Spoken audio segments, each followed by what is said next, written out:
Here's what you did.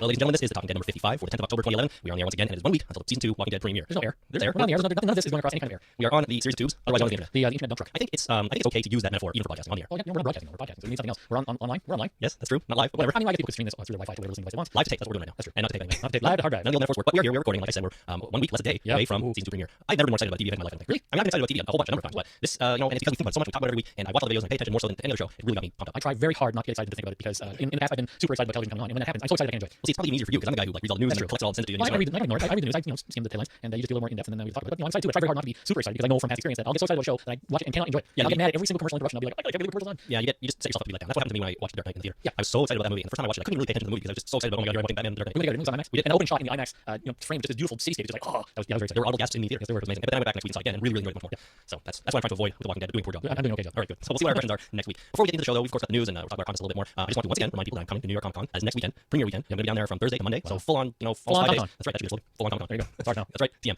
So I'm going to be there. I'm going to be getting together with a couple of listeners for, I don't know, bring some good time. We'll see. And if anyone else sees me around, I'll be wearing a Talking Dead shirt. Maybe not the whole time. If you see a guy in a Talking Dead shirt, it's me because I'm the only one who's going to have one. It's New York. They'll see you. Yeah, of course. Well, Well, if you're at the convention, is what I'm saying. I'm walking around in a black shirt that's Talking Dead. You know me. Man, it's not that big. No, there's only, what, 6 million people there? Yeah, maybe more. Actually. Yeah. You can't see it. Good. Can't miss me. Hang out at the Comic Con and the Apple Store. More than one, isn't it? Which Apple Store you went to? I don't know. The one with the cube. That's what I Oh, that's want. the one by Central Park. Why is it so big park? Cafe Schwartz was there. Isn't that Times Square? No, it's not Times Square. Times Square, not to the left of that. Little south. All right. Well, somebody straighten me out. Or me, because that could be a way out too. Yeah, we'll find out. I'll move around. Find me if you can. Yeah, New York. I can't see. I'm gonna do my best to be at all the best panels. I'm going to the not only Walking Dead panel, but hopefully the Telltale Games panel, talking about the Walking Dead game, as well as maybe Kirkman is doing a creator-owned comics panel, which I think I'm going to try to go to. That sounds interesting. And then I also have a ticket for the Day and Silent Bob Get Old Kevin Smith live recording. That's good. Yeah, Kevin Smith's a good talker. he does. He speaks well. He's a good storyteller. Yes. Whether you like the movies or not, he's good on stage. And he doesn't smoke marijuana on stage. I think he does. I don't know, because I listened to his podcast and it said marijuana smoking. That really irritates me when he smokes up. Well, it's only him that does it. Oh, when he smokes up then. Yeah, and I think it works for him. I haven't listened in a while. I kind of got off of it, but On stage, talking to him, he's great. He's I've seen him phenomenal. That's weird. Yes, I've seen him a couple times, but not live, but pretty good. yep, he's the movies, the Evening with Kevin Smith. I saw one of those because other short when we were talking about Wild Wild West with the big spider. That's the same. That's from that thing, I think. Was it? Oh, I saw second. Oh, yeah, okay. Anyways, I'm going to be there. I'll get some of the panel, so if you see me around, say hi. I'm going to have some goodies to give out to people, so you're going to want some of those. Swag, as they say. Swag. I'm not going to tell you what it is or what they are right now, but if you're around, hopefully you'll be able to pick one up. Limited quantities, that's the problem. That's right, because I'm traveling down there, can't bring everything with me. So that's exciting. I'm really excited about that.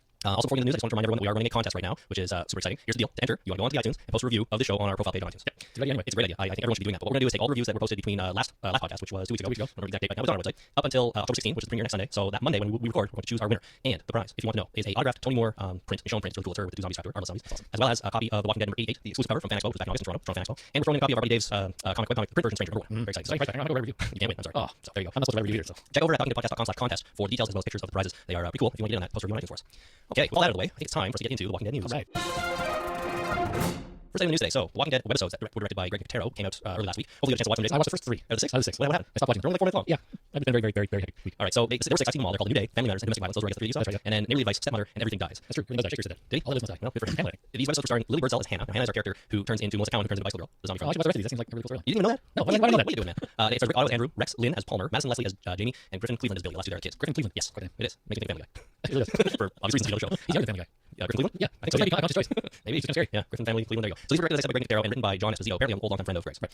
So, what do you think of the first 3 you saw? I thought that the acting was questionable. The dude was Oh, questionable. that guy was horrible. Rick Otto was Andrew. I tend to agree with that, but I also think he got a little better as they went on. Really, because the first episode, you got into the house, and the second episode they were talking, and it wasn't until the third episode that for some reason I thought they were neighbors, and because the 2 characters didn't have any interaction, like they were married. It was a big surprise for me. I didn't see that at all. No, I agree with you. To me, it didn't feel like they were a couple at all. It felt like maybe neighbors, or for whatever reason, the kids knew where that house was. So when they woke up in the car crash and thought their mom was dead, that's where they went. Right. It wasn't clear to me that that was their home, that was their dad. Right. I They were divorced, right? They were. So yeah, it was a complete surprise to me. But now maybe because of the circumstances, that's in the characters they're divorced, they're not currently a couple. So maybe that's why there was that lack of connection there. Yeah, that was a lack of acting, frankly. Or was a problem, right? It could have been. Well, the acting I know was bad. Writing could have been better presented if the acting was better. She was okay though. Lily Birdsell, I thought she was Yeah, I would do that. It was that guy primarily that really turned me off, and that probably was a contributing factor to me going forget. Okay, so the 3rd episode, Domestic Violence, is the one where kids are hiding in the closet. Is that the one? I mean, everyone wants to get into that. Come on, man. This is why you're not excited. Put the one. You don't even care. How much now? Okay, well, kids are hiding in the closet, and the zombies shuffling around outside, and then the mother Hannah comes in and chops his head off and rescues the kids. Cool. And that was okay. I mean, it was all right. Most of the acting in that episode was the zombie shambling around the dining room. And probably the zombie school. Oh yeah, probably did a good job. And the kids in the closet were suitably freaked out, in my opinion. So that was it. Now the next episode after that, which was called Neighborly Advice, Andrew, Rick Otto, the guy, goes to his neighbor to get to know his neighbor has guns. So he's down in his neighbor's basement, rooting around for stuff, and his neighbor shows up with a shotgun pointed at him, like, what the hell are you doing? And then the whole episode is them sitting in the basement talking about what's going on. The guy says, I've got my family upstairs, and I don't think I can take this anymore. I don't want to live like this. It must have been terrorists that did this. And then he blows his head off, but he tells Rick to go and not Rick, Andrew to go and kill his family. Right.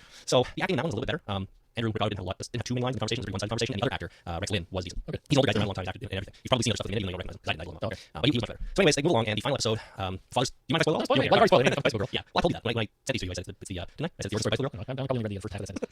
Later today, I'll be auditioning host for the Talking Dead podcast. The end of a very crazy couple of weeks. I understand. So anyhow, they end with the father's dead, the mother and the kids in the house don't know what to do. They think they'll try to make a break for it. As they're going, they stop to pull something out of a parked car, and she reaches in and gets her arm bit because there's nothing in the back. I'll check the backseat. Yeah, isn't that a rule? That's a rule. She didn't do that, and so she's bitchy. She's like, well, I'm screwed. So she tells the kids to run. I think says go to maybe another relative, I forget now, and she submits herself to the zombies so that the kids can get away. Oh, that's nice. Yeah, and it's pretty graphic the way they tear her apart. It's pretty nasty. I think it's more graphic than anything we saw in season 1. Really? I think so, and that's because these are for the web. They're not subject to the same script or kind of strict rules as TV shows. Yeah. And that's where it ends. After we see her get ripped apart, it cuts to Bicycle Girl like on the ground, half of her's gone, kind of moving around, making gross noises, and she rolls herself over and starts crawling on the grass and cut black done. And Melissa Town did actually reprise her role for that final scene. It wasn't the new actress doing the role. That's awesome. So there you go. I don't know. You didn't watch them all, so I had a question to pose to the panel here today. Right, And that is, do we think this web series would be enough to draw people in if they haven't watched season 1 of the show? Let's say they stumbled across this and they thought, oh, cool, is this going to make them watch the TV show? I don't think so. No? It could be. I mean, I don't think that this would be the leading factor. I think by the time they stumble across this, they're probably already interested. Because where they stumble across this is on the AMC website, right? Yeah. By the time you get there, you're already 4 links deep into the AMC show site. Yeah, you're already there for a You reason. guys dig for these, right? Or Well, just I'm links to them, or dead them on another page, maybe. But any page that you go to, you're probably already interested in this kind of subject matter. I'm not sure that these, just in the nature of this kind of thing, it's not these in particular. I just think that by the time you see these, you probably already have an interest. Yeah, you're probably right. So what's the point of doing other than for the fans, I guess? It's exciting. It's exciting. Yeah. It's a neat backstory. I think it feels hype. It's going to maybe somebody that will see these and talk about them to their friends. Hey, these cool things. Get them interested. It's not these particular things they're necessarily getting their friends interested, but it's their friends getting interested in the show. I guess there's always a possibility that they could be really good and become popular enough that they break out of that group of fans that are already watching them. Yeah, and it also gives them content to put on the Blu-ray and DVD releases. Right? That's true too. I'm sure they'll be there. They're guaranteed. It's value add. Overall, I don't think it's an advertisement kind of thing. It's value add service that everybody. The bonus for all of us that are already there. Overall, I thought they were okay. Acting was questionable, but it was kind of a fun story. And some of the 6 were better than others. That's sort of how I see it. So yeah. Next time in the news, The Walking Dead will be streaming exclusively on Netflix. So Netflix Chief Content Officer Ted Sarandos said we are delighted to be in business directly with AMC Networks. AMC's programming sensibilities have struck a chord with our members and with the overall viewing public. So basically, what's happened is Netflix and AMC have come to a deal that Netflix will be, I think, the exclusive streamer of Walking Dead season 1 and future seasons. So does that mean iTunes will not be including these in their content? iTunes doesn't stream; they download. Okay, so that's my question. Is that does that include iTunes? Because no, they don't stream, but Netflix does. So iTunes will still have these. Yes, as far as I know, iTunes will have these. Well, they already have season 2 previews up in the iTunes store. It's all there. So iTunes will still have them. I believe the key is the fact that it's a stream service versus a buy and sell service. Great. Will it be available in Canada? I don't know. To be honest, I have not checked Canadian Netflix, but I do have confirmation that they're available at least in the US. So in the next 6 days, if you want to rewatch season 1 of Walking Dead in another way, you can totally do that if you're a Netflix streaming subscriber. That's cool. Yeah, it's cool. And hopefully they're available in Canada. It doesn't mean a lot to me because I don't have lots of access to stuff. And buy it on iTunes, probably get another DVD. But anyone out there who is looking for something good to watch and they pay $8 a month for Netflix in Canada, go for it. I think it's great. The more the merrier on Netflix. Absolutely. They need content in this country. They really do. To be fair, they're getting better though. They're getting better. We have my wife and I have been watching more and more Netflix stuff. There's some actually good stuff on there that we haven't been able to find anywhere else. That's a lot of British stuff too. Yeah, well, almost here. Exclusively stuff. I'm talking about British stuff. Yeah, well, it's not available anywhere. It's pretty good. Anyways, that's exciting news. So look forward to Walking Dead season 1 and future seasons on the Netflix. Okay. Last week, this might have actually been released before our previous episode or just around that time, but there's a really cool behind the scenes video about the props. Now, it is hosted by John Sanders, prop master on season 2, and these guys have really cool titles. We have the Chief Content Officer of Netflix and the Prop Master. Yeah, he's actually property master, and I felt like an idiot when I watched that. I'm like, property master. It never occurred to me that prop is short for property. Really? Yeah. Okay. I don't know why. I've done some theater, like backstage theater stuff. and I knew that property master was prop master. It never occurred to me that prop wasn't its own word for some reason. My friend Scott was a prop master for something, and I had high-rise boots that I bought somewhere, and he wanted more, and I never got them back. That bad. I was pretty pissed off. I'm pretty sure you can find them on Facebook. Absolutely, the boots? No. Oh, they went somewhere else. They're gone. They were gone from I think that was around 1990. To be honest, I don't think you need high-res boots anymore.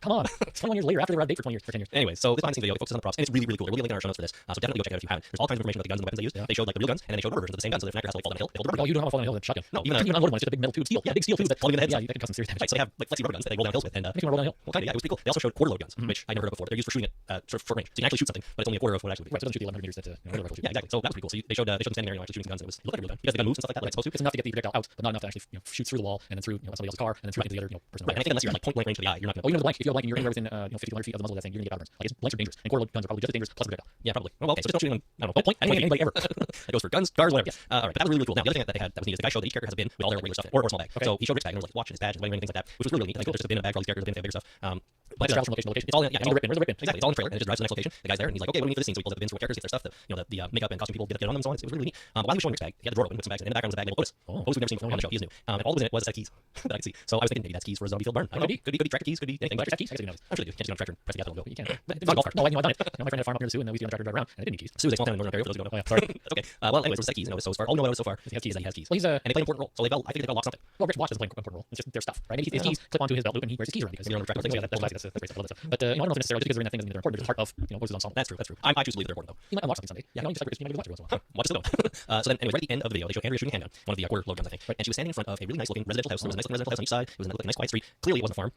So I think this confirms at some point they go to Wilshire Estates. I would agree with that. Based on the knowledge from a month ago that they were filming at a sort of a closed housing community outside Atlanta, and then now see this video footage of her in front of this house.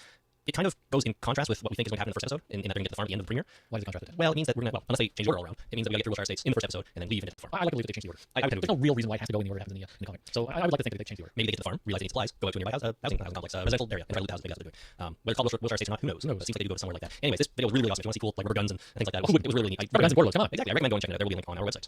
So with season 1, way back before we were there, and we were doing podcasts leading up to that, we were reporting at the time we reported on the season 1 episode titles when they were released to IMDb, and we now have the first 7 season 2 episode titles. 7. Yes, that's the first. I think that's the first 7 up until they take their Christmas break. Excellent. Episode 1. Let's alternate these. All right. Episode 1 is titled "What Lies Ahead." Episode 2, Bloodletting. Episode number 3, Save the Last One. Episode 4, Cherokee Rose. Number 5, Chupacabra. Okay. Episode 6, Secrets. And episode number 7, Pretty Much Dead Already. That's like that episode of Monkey Watch, the really dead guy. Oh yeah, the dead guy, for sure. So What Lies Ahead, of course, is the name of the volume 2 trade paperback in comic, right? Yeah. The rest of these are invented for the TV show. Not really any indication of what these mean, but they're okay titles. Well, yeah. Can you come up with anything based on these titles? Well, Bloodletting, somebody gets shot and has to hit the shovel, has to go to get help by somebody at the farm, maybe. Yeah, we're pretty sure somebody gets shot and ends up at the farm getting help, as you said. Yes. Say the last one could be Say the Last Zombie in the Barn. Sure. That for some reason that reminds me of Save the Last Dance. It does. I mean, yeah, that's for sure. That movie with what's her face. But Save the Last One. Number 4, Cherokee Rose. I think that's the name of an aircraft carrier. And eventually no, not really. Like they're gonna get to an aircraft carrier, they're gonna go out to sea, and they're gonna be saved, and they don't have to have showing more because everybody will be happy, because the scene's obviously I wonder if a Cherokee rose is an actual flower. Like, is it a type of rose flower? I don't know. Maybe Glenn goes searching for a Cherokee rose because it's very special and he wants to give it to Maggie. Maybe it's a red Jeep. Just he's in love with her. Maybe it's a red Jeep. A rose-colored Jeep. Yes. Or, Jeep Cherokee with roses painted on it. Like, that'd be very pretty. That would be nice. If he finds that, he can bring it back for. What's Chupacabra mean? Did you look it up? Chupacabra. Well, it means something, but I can't remember what it means. It's isn't it a monster? It was an X-Files episode. Remember they did a show called Chupacabra 2, and I think it is a mythical monster, if I'm not mistaken. Oh, yeah, there you go. Mythical monster shows up. There you Secrets. Well, nothing. I mean, anything. Pregnancy. Somebody has secrets. Yeah, Yeah, secret. we could get a revelation of that in that episode. Oh, you know what? In number 5 Chupacabra, our next news item is about that. We'll get to that in a second. They're pretty much dead already. Sounds like kind of a downer episode. I think our group is probably going to be feeling like they're dead already. Right, and they have no hope of anything really. Yeah, And that comes on comic, which is really nice. That'd be nice to bring that background. they would for sure. They're not the Walking Dead. We're the Walking Dead. That's right. So you know what? That would be awesome if we saw that scene or version of that scene. That'd be That'd be very cool. So our next news item is Norman Reedus talking about a Daryl episode. Apparently this is episode number 5, Chupacabra. TV Guide was wondering when Merle Dixon will return. And they report sounds like November 13th, which is as I said, season 2, episode 5. That could be the night. That's when the AMC series centers an entire episode around Merle's bad boy brother Daryl. Ooh. So we're gonna get a Daryl episode. Which is Flashback, awesome. maybe. I don't know. I have a feeling it could be a flashback. But I have a feeling Daryl might strike out on his own for an episode for whatever reason. I don't know if they did that. I think they would. Maybe he's going up because he can find his brother. I don't know. Usually they have multiple plots, so he may not be striking out on his own and just be completely on that. No, I think it's gonna be flashback. All right, so we're gonna see them before the rooftop from. Yeah, I don't think we're gonna know what happens to Daryl. That's my prediction. Really? Yeah, we're gonna get flashback. We're gonna get Daryl, and we're gonna get their backstory. Well, TV Guide quotes Norman Reedus, who said, "It's pretty much all Daryl on his own in a hardcore man versus world psychological quest with inner turmoil and hints of deliverance." Movie. Perfect. So it's gonna be flashback. you'll learn about his family and what it was like for him growing up, constantly put down and under the thumb of other people. Like his brother? Yeah, you'll see him make some hard decisions and announce where his loyalties lie. Yeah, flashback. Yeah, you're probably right. Now that I read that, we're gonna see some. We might see go all the way back part of his childhood. Maybe. That'd be crazy. I'm gonna have foreshadowing of him losing his hand. That'd be cool. Really cool. So anyway, that should be the episode. If Michael Rooker's gonna be back, that should be. You think that would be one where it happens. And if he comes back, I don't think he's gonna become a regular part of the show, just like he didn't do, just like he wasn't the first season. Right. So he's gonna show up if he does. Only in flashback, or if he's in the present, they'll probably get killed off. Think so? I think this is gonna be his demise. Daryl's demise. I don't know. Maybe. I don't think we're gonna get anything about what happens to him after he leaves the rooftop. I don't know. I think so. See, I think they'll find him. Something will happen, and then he'll be put to rest forever. Here. Think so? Well, we'll see. Yeah, we'll see. I don't know. So after the rooftop, he'll never come back. He just disappears. No, I think he might come back later on, but I don't think this episode Chupacabra is gonna give us any of that information. All right. I think we're gonna get a rich backstory for Daryl and Merle. Okay, I can live with that. The more they do, I think The more backstory, the better, really, for all the characters. So over time, probably a lot of that. All right, we're gonna take a short break. When we come back, we have more Walking Dead news and lots of other stuff to get through. So stay with us. Thanks, everybody. This is Talking Dead number 55. We'll be right back. Sky above and dust below. Hold on for the rain you need to blow. I love the way refresh the cold that you like. Well, maybe when you're scared, the return for your time. Yeah, stay fast until they shine. For you listeners of the Talking Dead podcast, Audible is offering a free audiobook download with a free 14-day trial. Give you the opportunity to check out the service. Jason, what's your book recommendation for the this week? You know what? I'm going to recommend John Adams by John Adams. It's a book by John Patrick Dickens, narrated by Richard Rohan. It is about John Adams, who was the first vice president of the United States and the second president of the United States, and about how he helped the movement for American independence. I think I watched the miniseries a while ago. It was very, very good. Starring Paul Giamatti. I was going to ask, this is one of the major based on. Yeah, it was great. I thought it was a fantastic miniseries, and I actually listened to this book. Yes, it's on my wish list. Cool. I will listen to like a sort of history every now and again, and this one's like a review, and it comes in at 6 hours and 29 minutes. Excellent. To download your free audiobook today, go to audibletrial.com/talkingdead. Once again, that's audibletrial.com/talkingdead for your free audiobook.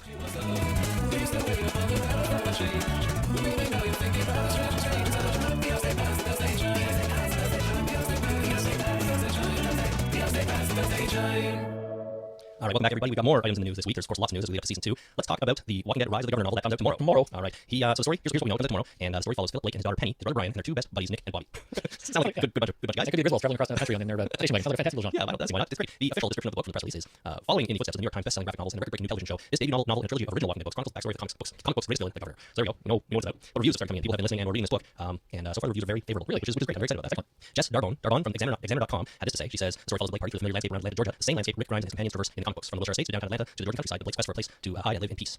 And she also says, in a slightly longer quote, focusing on the points of view of the brothers Blake, Rise of the Governor paints a stark picture of the end of the world. In a way, the Walking Dead novel is more gruesome and graphic than the comic books or TV show could ever be. Kirkman and Boningsing make no attempt to shelter their readers from the horror and gore of the acts of killing and maiming. The writers don't pull any punches, and the result is a descriptive horror fest of blood and filth that takes your imagination to places they would rather not go. It has been a while since reading a horror novel has given me nightmares, but Rise of the Governor certainly has. That's interesting. So it sounds like they really go crazy with the descriptions of the graphic gore and violence in the book. Which is, the point they make about having more gore and filth than the comic book or the television show could ever have is absolutely right. Like, you can't put this stuff on TV. You can't put this. You can put more in a graphic novel or in animation than you can in live action, and you can put more in a book than you can put in any other medium because you're not actually doing anything to anybody. You're just writing about it. You're just writing about it, and you're relying on the reader to create a picture in their mind. Yeah. You're not showing them anything. You're simply telling them, and you can tell them as much graphic details you want. They still construct the image in their mind, and it generally can be worse than anything you actually put on TV or a graphic novel. Yeah, and the Governor goes to Wilshire Estates too. He does. I thought that was interesting. So I would. No, there shouldn't be any crossing paths with our characters, otherwise we would know that. You'd think, right? Because we follow Rick and the group. But it's interesting to know they kind of, in some ways took the same paths or made the same mistakes and learned the same lessons as they were reacting to the zombie apocalypse. Now I'm going to have a link to this review in our show notes. The only thing I should say is there are some potentially big spoilers in the review. So if you visit that link, please be warned. But whatever, there was no really spoilers. Like Wilshire Estates, that's a huge spoiler. Not compared to some of the other things she says. That's just a location. So I think it was zombies and they're killing and maiming and filth and horror. Yeah, if you didn't know that already, then well, sorry. Yeah, that might not be a book for you. They might not be. There are some bigger spoilers, and in some ways it's not even what she reveals the way she says it. So I'm going to leave it at that. If you go read it and loading. Sam McPherson on Zapdos TV Overmind site had this to say: The Walking Dead Rise of the Governor is a book that's meant for both fans of comics and fans of the show. It appears to fit in with the canon of the show just as much as it does the comic. Though of course those who read the comic will appreciate it exponentially more. Cool. I thought that was really interesting actually too. That's a really great feature, and I'm sure it was a conscious choice to have it fit both mediums. One of the two. They're canon's medium. Canon is plural, isn't it? I think so. It is for those things that actually shoot big balls from powder charges. Different meaning over here. So I don't know. My pluralizations are screwed up tonight. So the fact that they decided to go canon for both the comic book and the TV show was a great choice. I wonder if it was difficult to do that. I'm sure it was, because obviously the differences, main things, the same characters and stuff like that. But yeah, I'm glad they did that too. I like to have a unified universe. You know what I mean? Yeah. It's just in general in personal life. I like that. That's true. Fragmented universe is really just they make me mad. Yeah, exactly. When Lost was on, they did, in my opinion, a little too much that wasn't canon to the show. They had all these alternate reality games and websites and stuff going on. None of it had anything to do with the canon of the show. The Lindelof and Hughes came out and said the only thing that's canon is what you see on the TV show. Everything else we're sorry. Everything else is just marketing for fun, whatever, and do it every time. I think they were involved in some of it, but it wasn't part of the show. This is cool because we've got a graphic novel, we've got a real novel coming out, we've got a TV show, and they're all in the same universe, and what happens in one happens in the others. Yep, right. That's great. Don't get me started with those lost alternate reality games, virtual reality games, reality games that try to make reality blur with the show. Well, ARGs are cool. I mean, they're neat in that it's something you're kind of doing in real life. That's fun as a game if you're into it. But to do one that has nothing to do with the source material it's trying to be part of, it kind of bugged me. Yeah. So anyway, in this case, that's not what's happening, and I feel about it. I do too. So Walking Dead Rise of the Governor hits shelves, virtual and physical, tomorrow, or by now when you're listening to this, October the 11th. I'm totally going to do. All right. FX UK, which of course is the British broadcaster of The Walking Dead, have launched a Facebook app. Nice. It's called The Walking Dead Left Behind. Here's the description from FXUK.com. Ever wondered what it would be like if zombies invaded the Earth? FX presents you with an opportunity to step into a terrifying post-apocalyptic world overrun by flesh-eating walkers, where every step might be your last. But tread carefully, as zombies could be lurking around any corner. Are you brave enough to face our new Walking Dead Facebook app? I don't know. Unfortunately, people in Canada are denied from playing. Oh. I wanted to try, but I was disappointed because you get there, you click it, and it loads for a second, and then people in the access people in Canada are not allowed to play something like that. That's crazy. Yeah, it bugged me. That was stupid. I don't understand these kind of restrictions, especially for something like this. Yeah. You know, with real content, with actual TV show content, there can be licensing deals that restrict geographic viewing and stuff like that. Well, I downloaded an NBC app for my iPad, and I actually can watch the app. You can go through all their shows. You can click play full episode, watch the commercial before the episode. Then it says we can't play this in your region. I'm like delete that thing immediately. Surprised you didn't write a letter. I was tempted to go back and write a review on the site, give it a single star, and then just complain about the thing. And the thing about that is, so it's not available here, so be it. And you know, Apple doesn't regulate that, but they need to tell people ahead of time and not make you watch the ad. Don't offer this thing in the Canadian store because all they're doing is giving you commercials. Yeah, that's true. I guess that's true. They could take it out of the Canadian store. Even if it was there, it needs to be in big bold letters right there. You know, content only available in the United States or wherever else. Yeah, commercials are available everywhere. Yeah, There's no restrictions on commercials around. You want our ad? Download the app. Go crazy. Anyways, this Facebook app looks like it might be kind of fun, but we can't try it. So anyone in the UK, if you have tried Walking Dead Left Behind and want to let us know, send us an email or give us a call and let us know what it's like. Hopefully cool. Unfortunately, right now I think it's lame. There you I go. also agree with the link. Good. Okay, so we got 4 more news items, but they'll be quick. Next one scares me. Yeah, the next one is frightening for you because I know you haven't seen it. So the Walking Dead visual effects team helped out Breaking Bad. The Breaking Bad season 4 finale aired last night on AMC. I haven't seen all of Breaking Bad this current season yet. I think I'm on episode 6. Episode 6? Yeah. Well, you gotta get caught up. It finished last night. I'm not gonna say anything because I don't want to root for you. I don't want to root for anybody in the audience, but Zombies everywhere. zombies were everywhere. I couldn't believe that how many zombies were, and the Walking Dead visual effects team was part of it. So, Breaking Dead. That's good. The Walking Dead? Walking Bad. Yeah, zombies are Walking Bad. So barely news item. To be fair, I agree. I know, but Walter White. Walter William. My grandfather's middle name was Walker. Just so you know, I believe it was his name. So whatever. Let's move on. Go watch Breaking Bad. If you don't, everybody, it's like totally the second best show on TV behind. Oh, I'm loving it. I don't have enough time to watch all the episodes I want to watch. You're also halfway through the I'm halfway through. But anyways, it's just nice to know that the Walking Dead folks are helping out their brothers over at Breaking Bad, who are, you know, their show network friends. They're doing good work. They're doing good work for sure. All right, so if anyone is interested, AMC has released a group of season 2 desktop wallpapers and icons. Nice. Everything you need to dress up your computer desktop. And I am icon profile pictures. I am profile pictures with icons. Okay. If you're into that, the icons are pretty much headshots of each character. Nice. So there you go. You can find those over at AMCTV.com on the Walking Dead site. Those are pretty fun. I might throw a desktop wallpaper for a little while in celebration of the season 2 premiere. I might download one from my iPad right now. I don't know if I think You can do anything for your iPad. There you go. Okay, second last item, the penultimate item here. AMC released a photo gallery from the Walking Dead season 2 premiere party. Again, not too much exciting stuff here. It's a lot of people standing around on a runway. Doing good things. Yeah, that's right. Fashionable people doing fashionable things. All I really have to say here is Sarah McCallies. She cleaned up really nice. Oh, that's She looked good in real life. Shane Bernthal, not so much. It was weird. I thought he was That was good. on the show in real life. I don't know. He looks like a bit of an egghead. And I mean that in a literal sense. His head looks like an egg. Really? He needs some hair. That guy doesn't have hair in real life, but I think he looks better. Well, he has hair, sure. He's not bald. He shaves his head. He has head shape. Yeah, it's short, like really short. If they're doing short, you know, shaved head Shane on the show, Shaved head Shane, yeah, it's gonna bug me. I think until I use it. It's gonna bug me at first. 'Cause in real life, yeah, that's right there. That's just my opinion of Shane's hair. I appreciate the fact that it means nothing, and I'm sure he doesn't care. I'm sure he does. Exactly. But we'll have a link to that photo gallery so you can go check it out. Make your own decision. See, I told you, man. Sarah McCallies was all right. Yeah, good one. Red dress. Finally, in the news this week, AMC put out a video that has a bunch of cast interviews, kind of like one-liners intercut with footage from season 2. Like, take my wife, please. One-liners? Yeah, not that kind of one. You gotta go watch it. It's really exciting. It's really, really exciting. This is one of those things that's getting me too excited for the show. Right. And my notes are, my God, can I be any more excited for this? You got that back a little bit? I got that back. I could watch meditation just to calm yourself down. I could watch this thing 3 or 4 more times. I'm like, nope, I gotta take it easy because everything they showed looked amazing. The actors, they all looked like they were totally into it. Like, again, I know they're not gonna get any other impression, but I don't know, it just looked like they were having fun and it was really going well. I like that when actors are enjoying themselves producing a show. Yeah, you can tell. Well, you can tell this video certainly made it look like they were. Who knows? Could have been totally manipulated to appeal to me, but They are actors. whatever. That's what they do. Stephen Young had the best quote. He said, "Season 2 will blow your face off." That is a good quote. A bunch of them had good one-liners too. Shane Bernthal, you know, he has a wacky shaped head. He did this thing where he's looking through his hands and he said, you know, people watch it like this, just with their hands over their eyes, you know, Through through their fingers. He said they're gonna watch it like this, completely obscured. Then every once in a while do this, be true, and be surprised and shocked. So, you know. Sorry, getting peekaboo. Yeah, exactly. For TV. So it's cool. I will post a link, but I'm not gonna watch it again if you want to watch it. It's awesome. It's really awesome. And, you know, I need to, I don't know, take a few days break and think about something else for a while. So. Yeah, and then go to New York and go to the other panels and, you know, and completely immerse yourself in everything Walking Dead. Hopefully actually talk to Robert Kirkman and maybe, you know, anyone else who I see there who's related to the show. And then sort of, you know, work myself up to the big, you know, end of the weekend when the show's actually on. Hopefully I can pay attention. We will see. Very Guided meditation, that's my best view. Guided? Do I need a meditation master or something? You need a meditator, a mentor. I don't know how who would guide you, but you can get guided meditation. I believe there's probably online stuff that'll guide you on your meditation needs. Okay, find some links. I usually lying around, just okay, imagine that you're breathing in and breathing out, and when you breathe out, pretend you're lying on the floor of an elevator, and as you breathe out, the elevator goes down, flight, breathe in. You've done this before. I remember taking something in a class where they were talking to us and they told us to do that kind of meditation. You concentrate on your breathing, tell you to do stuff, guided meditation. Okay, you want to guide me? I do not. No, that'd be weird. I'm like, we do a guided meditation podcast. No. Imagine yourself, you're running from a zombie.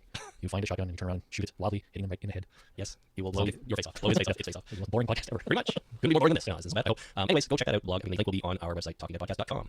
Well, that's it for the news, Jason. Okay. It's very exciting. There's all kinds of news, and our next podcast is going to be season 1 premiere. So starting now, we're going back to our weekly format and back to our original season format. That's awesome. Between recaps and a little bit of news and a couple of news segments I think everyone's going to enjoy. But we'll get into that more next week. We also will have our contest next week, our winners, of course. But before we wrap things up today, we were supposed to do an actor spotlight on Michael Rooker. But we failed. Sadly, we have failed. First time we failed. We had to make a couple of changes, but you know, over the whole summer and most of the spring and half the fall last year, we've been doing these actor spotlights and they've gone pretty well, I think. We'll definitely bring them back during after season 2 when we've got a few more actors to look at. But sadly, we did not do Michael Rooker. We were going to watch Henry Portrait of a Serial Killer, but it didn't work out so well. No, we couldn't really get a copy of the movie that was watchable. So unfortunately, we could not do that. But I'm going to try to get one and we'll revisit Michael Rooker's path work that movie and who knows, maybe another one during the season 2 Walking Dead hiatus for Christmas. You know, the little bit that we did watch looked like, what was this movie made? Was it in the 80s? It was made in the 80s. Yeah, it looked, you know, 80s horror, fantastic. It really did. I have some thoughts on it, but I'm going to save them when we actually do this because we'll spend the time talking about Michael Rooker a little bit more. And maybe throw other movies in there too to make up for it. Yeah, because he's got lots of stuff. What do you got to? Cliffhanger, baby. Oh, what's Cliffhanger. John, what's his name? That guy. Michael Rooker. No, there was Arnold Schwarzenegger. no, Blake Banjo, he was in Dark Sun. He was on Dexter first season. Steve Martin plays I know Steve Martin. I have an album of his, an actual Banjo playing album. I read his biography. It's really interesting. Yeah. I know what you mean. But I can't think of his name.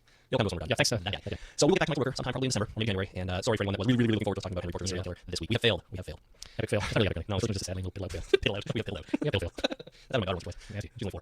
All right, well, Nasty. okay. I think that's going to pretty much wrap up this episode. Everyone, there's lots of news. Don't forget about our contest. Head over to iTunes and post reviews there. We will pick out 2 winners. I think I mentioned before. We have 2 winners. We're going to announce them on our next podcast, which should be right after the season premiere next week. We're going to have to figure out the schedule for that because I'm still in New York on Monday night. John Lithgow. John Lithgow. Sorry, there you go. Yeah, I'm gonna leave New York until Monday night. So we have to figure out what to do there. That's gonna be It's gonna be sketchy. We'll work something out. We are gonna podcast every night while I'm in New York if we can. If we can. Short, not long like this. Short, 10, 15 minutes just over Skype to talk about what I saw and what I did. You know, I'm moving that weekend. I don't know, but meetings. Well, yeah, I'll figure it out. Good. Hopefully, the internet guy will come coming on Saturday at 5 o'clock between 5 and 8. So hopefully he'll get there Saturday night so that I'll go Saturday night. Worst case, we'll be on the phone. Yeah, I got it on my phone. I can call you. Okay, It'll sound like crap. We'll get it done. alrighty. Okay, so we're gonna be back for week 4 night. It's gonna be awesome. We got the contest. If you want to contact us, I highly recommend you just call 1-866-433-ZOMB. That's 1-866-433-9662. Let us know what you're most looking forward to in season 2. All kinds of good stuff that you could talk about. What's the keys? Oh, definitely what's the keys. Yeah, I'm gonna find out what the keys are for. Either his tractor or his barn, or maybe his car got blown up in the original. You know, it might be all of the above. I've got keys on my keychain that I don't know what they're for. There were more than one key on the keychain. You know what I I mean? do. There's more than one key, so there could be keys for like many things. It's very exciting. Do you lockbox? Do you locker? Do you house? Do you 7 houses? I can't believe that this is the most exciting thing we're looking forward to season 2, but it is. That's just a big mystery. What is the What are keys for? What's the key for? There's no other mystery. It's just this. Yeah. All right. What else we got? Oh yeah, find us on Twitter at Talking Dead. I'm trying to tweet a little bit more because I'm a bad tweeter. I'm a horrible tweeter. Yeah, I'm a bad tweeter, and I'm trying to do a little bit more. I'm tweeting out the news as it comes out. So follow us for that. I'll try to keep up. You can also go to facebook.com/talkingdead. We are there. And of course, you can also email us at talkingdeadpodcast@gmail.com.